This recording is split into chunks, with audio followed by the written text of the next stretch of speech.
Hello there guys and welcome back to the channel. So today is basically officially the day that 5-year anniversary celebration starts, and to kick it off, obviously we had already the calendar that we talked about. I'm not going to talk about it anymore right here, but we do get a 50-year anniversary titles based on your kind of the length that you have played. Since I started playing, I believe in January of 2015, don't quite qualify for the kind of like the oldest title, and this year it's added as an Asgardian warrior, but I do get the ancient one now, so that's something new.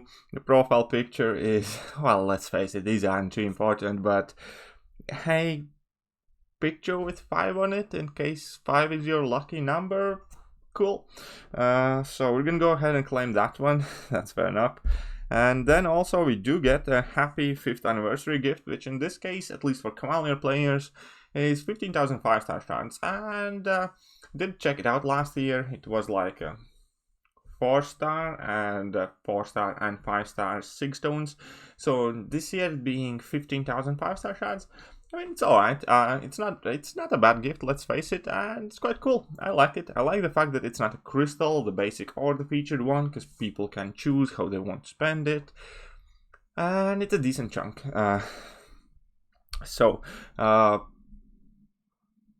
It's nice. Definitely can't complain about that. I'm not gonna. I think it's still quite alright. Even if you're uncollected, you still get 10,000 5-star hero crystal shards, which I think is also fair. So you basically kind of get the upgrade from basic 5-star crystal to the featured 5-star crystal if you choose to open that one. Fortunately, the Proven and Conqueror, well, they're still quite alright. 5,000 5-star hero crystal shards for Proven or Conqueror. So basically, if you have as little as complete rank 3, you get half of 5-star crystal, so that's kind of cool. Definitely can't knock it too much, and I'm not gonna. But in addition to the boost being active, which basically gives 20% boost to all of your gold, XP, and battle chips that you earn, so this is the time to open all your golden crystals, to open up your battle chips, to grind the arena like crazy, or do whatever. Sell your ISO. This is the time to sell your ISO as well, which is something we're going to be doing in a bit different video later on. And then in addition to that, to this week, today, actually, the side event for this month has kicked off, and I like it. I like it a lot. So if you go to the reward section, for exploring it, you get 1k 6-star shards fully, and then for each kind of week, you get different stuff. We're gonna start with week 1, which is a bunch of heals and revives and alliance heals and alliance revives, which is always welcome. And for week 2, you get basically the same thing again, I think. Yeah, it's pretty much the same thing. Week 3, same thing again. And then week 4, you get 5 of these greater gifting crystals, which are awesome, and they're 300 units a pop. And you can't really get too many of these, and there is some really good stuff in them. I already made a video about it. There's 6-star Kang, T5B franks, 5-star Awakening gems, all sorts of different cool stuff, and I do like these a lot. And 9,000 tier 2 alpha franks.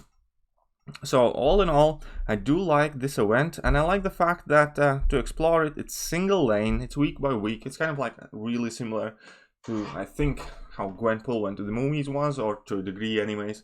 And the fact that you don't have to grind it out day by day, for me personally, is one of the more important things, because I'm typically on top of it for week 1, and then when week 2, 3, and 4 come in, I quite often just can't be bothered to grind it out day in and day out. And now these ones, they might take a bit longer to kind of like go in one go, but you only have to do it once, so at the end of the month, overall you end up investing a lot less time and grind in these, and I'm definitely all up for that. I like this format a lot better. I like the fact that it's one lane, it's not something you have to treat as another uncollected quest for the month.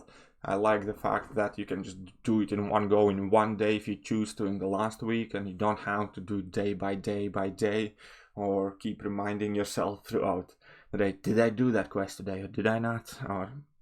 So yeah, I do like it. I'm a much bigger fan of these type of side events and quests, and especially if they are 28 days long and I can just completely leave it for 2-3 weeks and then catch up in one go.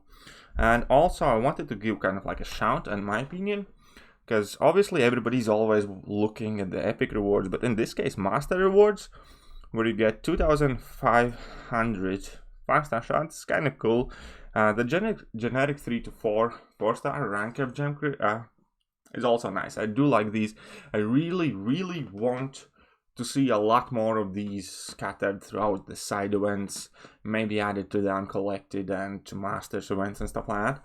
Because as endgame players, you don't really invest in your 4-star champions like much, if at all. Definitely not past rank 3, because that takes T4B catalysts, and those are rare. Those are no matter how many you earn, there are always more that you can spend on your 5 and 6 stars. So 4 stars get none of these. I haven't ranked up a 4-star in like half a year or something, right? And the last ones that I did rank up, I only ranked up because of a video. So yeah, I do hope Kabam is gonna start scattering these all over the event stuff, and I'd really enjoy that. I think it would be fantastic, because then you wouldn't feel like you're wasting your precious resources in taking up these 4-star champions that you can still have fun with and stuff like uncollected monthly event, but you would never kind of normally willingly invest your catalysts to. But quite often we have champions as 4 stars that we don't have as 5 or 6 stars, and this would still give us a chance to use them, to play with them, to have some fun with them. And I think that would be a massive kind of like pro player move, and just improvement in game overall if we would actually get a chance as endgame players to have some of these rewards, which, let's face it, are not essential to your account progression, but they just kind of like feel good and nice to have. And yeah, so there's that. And then each week by week you get different potions and still revives and still alliance revives, which is also nice. And then week 4 you get half a T4B, which is kind of alright. Heroic rewards, you get a 4-star to 3 rank up gem, and week 4 you get 9k T4B shards. Then again some revives there, and then you have 3-star 3 to 4 and 3-star crystal and some catalysts. So with this kind of rewards distribution, because all of this stuff is still useful for even endgame players. Like, I still routinely rank up my 3 stars, so I can use these tier 2 and tier 3 catalysts. We all use revives, whether they're level 2 or 3 or 1, so they are always useful. So I think this is one of those events where it's definitely worth for every single player to go and explore every difficulty, because it's not too time consuming. You can just kind of like dedicate one day towards end of the month, after you have had your Christmas dinner, when Christmas is over, when everything goes quiet. You still have a couple days when you don't have to go to work or school for some, and you're just kind of laying on a couch with stomach full, and you might as well just grind these out, get all the free revives, and get some of these rank up gems, some catalysts, and just make it worthwhile. And yeah, I just suppose I wanted to give credit to Kabam where credit is due. I think this side event is a success. It is something that I can appreciate. This is something that I can appreciate to a degree where even I am willing to grind through the normal and heroic and master difficulties, not just epic like I typically do. And yeah, to me that says that this is probably something in the right direction to go. So putting the calendar thing aside once again, the gift that they sent out this year, which being 15,000 5-star hero crystal shard, this side event, things are kind of shaking up. I do like it, I do enjoy it. Also, the greater gifting crystal has the FIBs added and a 6-star Kang, which, let's face it, Kang kind of sucks, but it's always nice to have a new trophy champ. And we also have gold pool crystals, which everybody has different experience with, but there are many people who were willing, well, not willing, who were wanting a chance to obtain a gold pool, and that's here once again. And yeah, so I like to be fair. I like to say my opinion for such as this when I feel that they have done something right, or when I feel that they have done something wrong.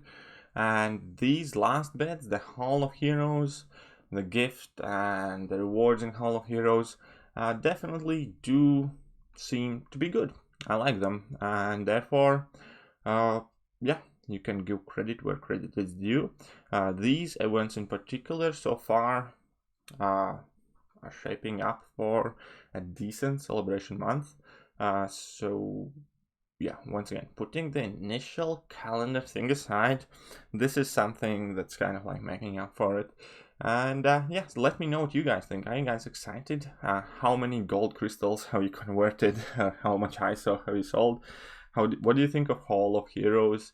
And what did you pull from your free 5-star shards? But that will do for today, and I hope you guys liked the video. And if you did, hit that like button, hit that sub button, and I'm gonna catch you guys soon. See ya!